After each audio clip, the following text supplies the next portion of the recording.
Hi, my name is Nika Nour, and I am a third-year PhD student at UCI, currently working with researchers at Games Learning Society Center at the University of California, Irvine. In this video, I'm going to share our recent findings and recommendations in ways the esports and video game industry can increase diversity, equity, and inclusion. In an effort to contribute positively to diverse representation in esports and esports organizations, we've made a list of recommendations that have been compiled, including ways we can provide pathways for underrepresented people through highlighting all of the roles they can take in esports, providing paid opportunities for students that need to support families outside of school, while creating a spotlight for representation in esports through highlighting successful professionals from diverse backgrounds. By establishing partnerships with existing organizations dedicated to expanding diversity in games, esports, and STEM education, these initiatives will help NASEF achieve their goal of providing a space that is welcome to all students. So what does that mean? First, we recommend providing pathways for marginalized groups. One of the critical career paths for underrepresented communities seeking opportunities is going to be through internships or apprenticeship programs. Currently, game development and esports careers don't have direct structures for hiring new employees or talented pool of diverse mid-level candidates. Unlike other industries, these professionals don't have a clear path to success from the mailroom to the boardroom or from intern to CEO. Two ways we can improve on this is first, apprenticeships are going to be helpful for individuals who have at least 40 to 60% of the qualifications needed and can serve on a one-year contract to develop the skills required for continued success in the industry. The second is providing paid internships.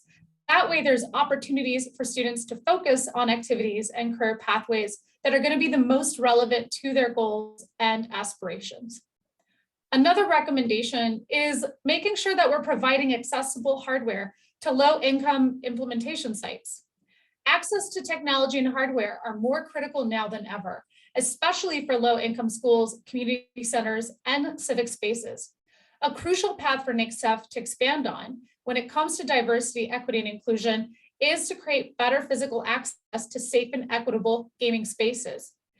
Establishing these physical spaces with loanable gaming, podcasting, streaming, and computing equipment can provide avenue to actually close the gap on technology literacy, skills, and training. Another step towards increasing the representation in esports is going to be through spotlighting diverse representation that already exists in esports. By creating a series of public-facing campaigns, NASEF can recruit diverse talent by promoting our current and existing diverse leaders in the esports field. Highlighting today's esports champions through a series of poster, literature, recorded webinars are going to demonstrate to underrepresented communities that they can envision a career in gaming and esports. By seeing folks that already look and sound like underrepresented communities or underrepresented groups, we're going to see students that can then visualize and aspire towards similar roles and have similar goals. These actions also have the potential to provide students with a form of social capital that may have not been previously afforded to them. Another critical juncture is going to be important. It's going to be continuing to expand interest by actually diversifying games. So when we talk about diversifying games, we mean like opening up consideration to other titles that might not be traditionally considered competitive. The program will become more open to a more diverse array of students if there are more diverse games for students to play in. So we generally recommend using ESRB ratings that generally fall within the age range of participants and avoiding specific content descriptors. That way, NASEF avoids conflicts with parents and other community members who might be concerned with the content of games played. This allowance for deviation and exceptions to these basic considerations are going to build flexibility in cases where students' interests may not 100% align. So this is where we want to make sure that students are just going to be simply more engaged and that we also implement just different games out there so that we can actually reach different types of talent.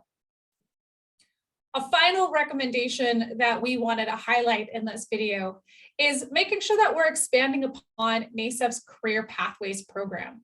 So whether students choose to attend university, master a trade, or work elsewhere, we believe that NASEF's career pathway should be expanded in ways that's going to actually help facilitate the development and the various career trajectories that students might take. And ways we can do that are actually pretty simple.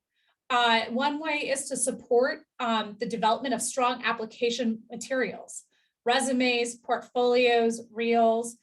This way students are going to be more, and students and talent will be more polished when they're actually meeting recruiters, when they're actually meeting entrepreneurs, when they're actually meeting investors, and they can also seek out strategy and content creation roles in the space that are highly kind of hot jobs right now. Another aspect of this is finding ways to solicit professionals from topical areas that are willing to mentor and sponsor students. So through mentors, they can improve their work and materials and better fit into the developing esports ecosystem than just trying to figure it out on their own.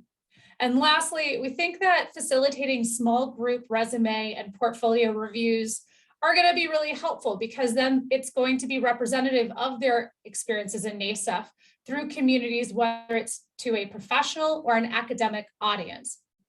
So wrapping this up, the recommendations listed here are really meant to support NASEF and its goal to increase diverse participant participation across programs. These changes are very well aligned with the current NASEF practices and efforts to ensure that all students have the opportunity to build on their passions in ways that pay off outside of their gaming lives. And lastly, we really believe that expanding NASEF's current program partnership initiatives is going to be important. And the way to do that is to cultivate relationships with established stakeholders in the community. So we have also provided an appendix that's not exhaustive, but quite comprehensive, of foundations, organizations, associations, and resources that are working very diligently in the United States and internationally to encourage, foster, and promote diversity, equity, and inclusion initiatives. With the aligned agendas such as these, partnerships really offer good promise, very real, authentic promise to diversify both esports and STEM fields and make sure that we are connecting with students, not just on a national scale, but a global one. Thank you.